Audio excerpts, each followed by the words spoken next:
Hello students, मैं किंजल तिवारी आप सभी का इस यूट्यूब चैनल पर स्वागत करती हूँ।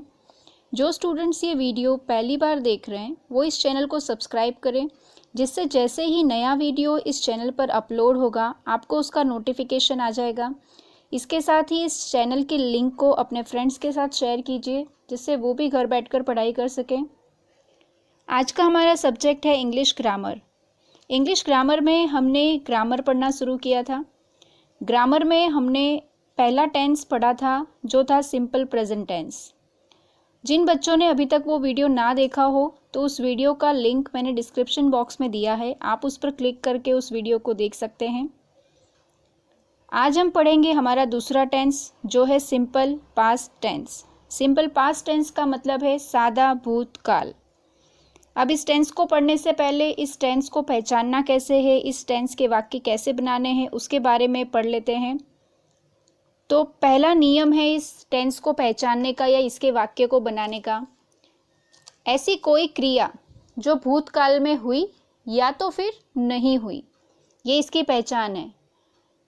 जैसे मैंने कहा था 4 तरह के वाक्य बना सकते हैं हम, positive, negative, interrogative positive, interrogative negative. तो यहाँ पे भी वो 4 तरह के वाक्य बन सकते हैं। तो ऐसी कोई भी क्रिया भूतकाल में हुई हो, भूतकाल अर्थात बीता हुआ कल, तो कल कोई भी क्रिया हुई या नहीं हुई, ये इसकी पहचान है। दूसरा इसका पॉइंट है पहचानने का जो सबसे इम्पॉर्टेंट है, इस टेंस में वाक्य अधूरा रहता है। बस ये एक चीज़ भी आप याद रखोगे तो भी आप टेंस के वाक्य बना पाओगे कि जब भी हम सिंपल पास्ट टेंस के वाक्य बनाएंगे, आप उस वाक्य को लिखोगे या उस वाक्य को पढ़ोगे तो आपको खुद ऐसा लगेगा कि ये वाक्य अधूरा है। अब इसे और अच्छी तरह से समझने के लिए मैंने तीसरा पॉइंट लिखा है कि जब भी हम सिंपल पास्ट टेंस का वाक्य बनाएंगे तो उस वाक्य में था, होगा, है, इस तरह के शब्दों का उपयोग नहीं किया जाएगा, तो वो वाक्य अपने आप एक अधूरा साबित हो जाएगा। अब इस टेंस के कुछ एग्जाम्पल्स पढ़ लेते हैं, जिससे आपको ये जो अधूरा शब्द मैंने कहा है वो क्लियर हो जाएगा। तो यहाँ पर 5 उदाहरण लिखे हुए हैं। तो सबसे पहले आप 5 उदाहरण का जो अंतिम शब्द है वो पढ़िए। तो पहला जो है उसमें लिखा है की, दूसरे में लिखा है पीटा, तीसरे में की, चौथे में झुके, 5वें में लगाई। तो ये इतना सा देख के आपको पता चल जाएगा कि ये वाक्य अधूरा लग रहा है, यानी उसके पीछे ना तो था लगा हुआ है, ना तो होगा लगा हुआ है, ना तो है लगा हुआ है। ठीक है, तो अब हम एग्जाम्पल्स पढ़ते हैं। और ये एग्जाम्पल की खास बात ये है कि इसके पहले के वीडियो में हमने वर्ब फॉर्म पढ़े थे जो बी से स्टार्ट होने वाले वर्ब फॉर्म थे। तो उसमें जो वर्ब फॉर्म हमने पढ़े थे वही वर्ब फॉर्म का उपयोग करके मैंने यहाँ पर ये उदाहरण बनाए, जिससे आपके उस वर्ब फॉर्म की प्रैक्टिस भी हो जाएगी। तो पहला उदाहरण है किरण ने धूप सहन की। तो जैसे मैंने कहा था कोई भी वाक्य है उसको उस वाक्य में सब्जेक्ट, ऑब्जेक्ट और वर्ब, ये 3 चीज आप पहचानिए। ये तीनों चीजों को पहचानना आपको आ जाएगा तो आप वाक्य आसानी से बना पाएंगे। तो जो ये वाक्य अभी है, इस वाक्य से पूछिए कि इस वाक्य में क्या हो रहा है, कौन सी क्रिया हो रही है, तो आपको पता चलेगा कि इस वाक्य में सहन करने की क्रिया हो रही है। तो सहन करना हमारे लिए क्या हो जाएगा, वर्ब। अब आप देख सकते हैं जो सहन करना है वो अलग कलर से लिखा हुआ है, तो जितने भी वर्ब आपको मिलेंगे वो इसी कलर से लिखे हुए मिलेंगे।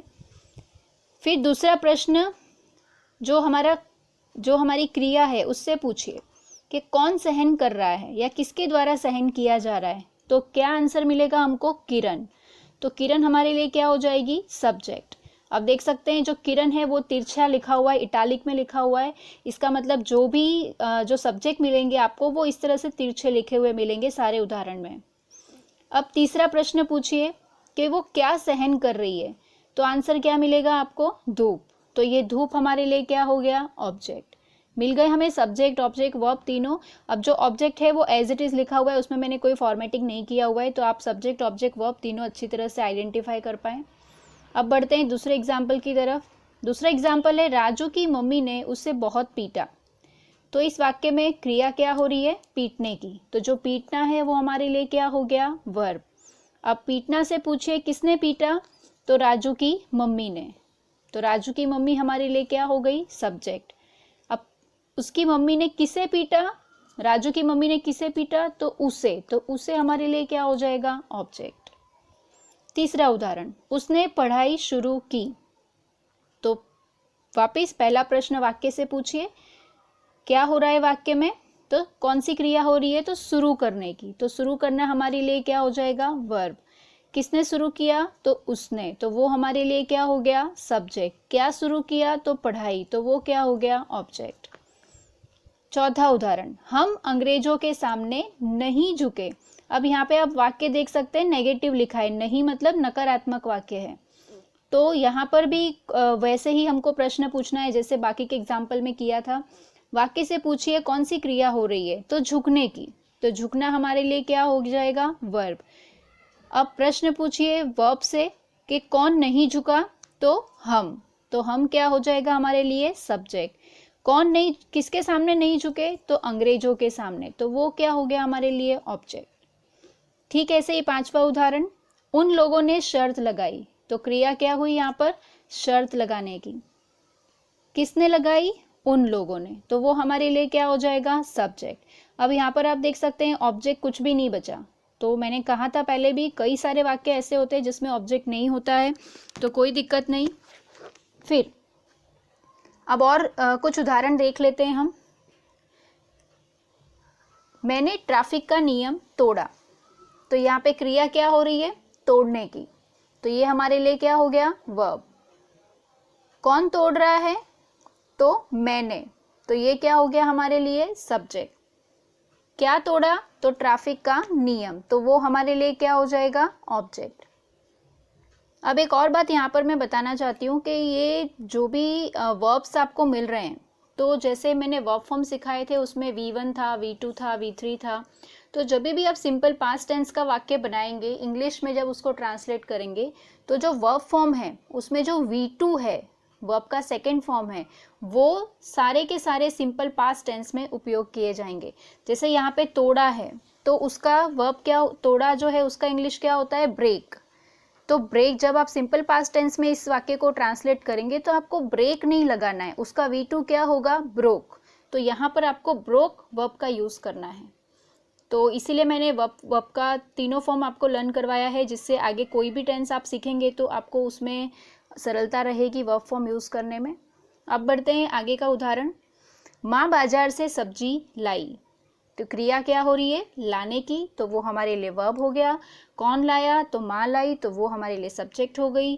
क्या लाई, तो सब्जी, तो वो ऑब्जेक्ट हो गया। अब इसमें देख सकते हैं बाजार बच गया, तो अब ये बाजार क्या है, तीनों चीज़ें तो आइडेंटिफाई हो गई। तो कई बार कुछ वाक्यों में एक्स्ट्रा चीज़ें दी होती हैं, वो अदर वर्ड्स में आ जाता है, तो ये हमको वाक्य के एंड में ऐड कर देना है। आठवां उदाहरण, नेहा ने पुस्तक खरीदी। क्या क्रिया हुई है, खरीदने की क्रिया हो गई वो। कौन खरीदा, तो नेहा, वो हमारे लिए सब्जेक्ट हो गई। क्या खरीदी, तो पुस्तक, तो वो हमारे लिए ऑब्जेक्ट हो गया। अगला उदाहरण, कार का टायर फट गया। तो क्रिया क्या हुई, फटने की, वो हमारे लिए वर्ब हो गया। क्या फट गया, तो कार का टायर, ये हमारे लिए सब्जेक्ट हो गया। वापस इस वाक्य में देख सकते हैं ऑब्जेक्ट नहीं दिया है। लास्ट उदाहरण, महेश का हाथ जल गया। तो क्रिया क्या हुई, जलने की। क्या जल गया, कौन जल गया, तो महेश। क्या जल गया, तो उसका हाथ। या फिर इसमें ऐसा भी ले सकते हैं कि क्रिया क्या हुई, जलने की, तो वो हमारे लिए वर्ब हो गया। क्या जल गया, तो महेश का हाथ, तो वो पूरा भी आप सब्जेक्ट के रूप में ले सकते हैं। तो इस प्रकार जो हमारे सिंपल पास्ट टेंस के जो उदाहरण थे वो यहाँ पे ख़त्म होते हैं। अब जैसा मैंने कहा था कि हम हर लेक्चर में कुछ वर्ब फॉर्म सीखेंगे, तो हमने बी तक के जो वर्ब फॉर्म थे वो सीख चुके हैं। अब आज हम सी से स्टार्ट होने वाले वर्ब फॉर्म पढ़ेंगे, जिसकी लिस्ट मैंने यहाँ पर दी हुई है। मैं सबका एक प्रोनाउंसिएशन आपको बता देती हूँ कि जब आप लर्न करो तो कैसे करना है। Call, called, called. Can, could, could. Care, cared, cared. Carry, carried, carried. Cast, cast, cast. Catch, caught, caught. Cheat, cheated, cheated. Choose, choose, chosen. Clean, cleaned, cleaned. Cleave, clove, cleft. Climb, climbed, climbed. Cling, clung, clung. Close, closed, closed. Clothe, clothe, clothe. Come, came, come, complete, completed, completed, cook, cooked, cooked, copy, copied, copied, cost, cost, cost, count, counted, counted। इस तरह हमारे जो verb form थे वो यहाँ पर ख़त्म होते हैं। आप ये सारे वर्ब फॉर्म्स लर्न कीजिए, इसकी स्पेलिंग के साथ लर्न कीजिए, इसका हिंदी याद कीजिए। And thank you for watching this video. Take care everyone, bye bye.